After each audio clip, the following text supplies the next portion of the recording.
បងប្អូនទាំងអស់គ្នាហើយនេះបានបកគោលរងហើយបងប្អូនតែមិនទាន់ចាក់សាបហើយមើលទូកចាប់ដើមប្រេះបងប្អូនឈើ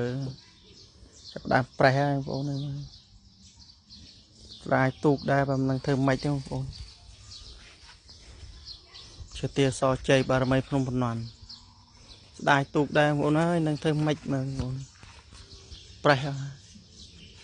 មក5ថ្ងៃ5ភ្លៀងប្រេះ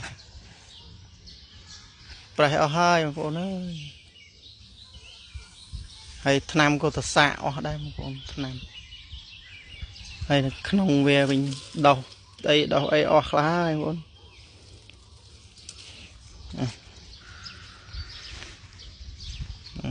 សាកថ្នាំសាកអីអស់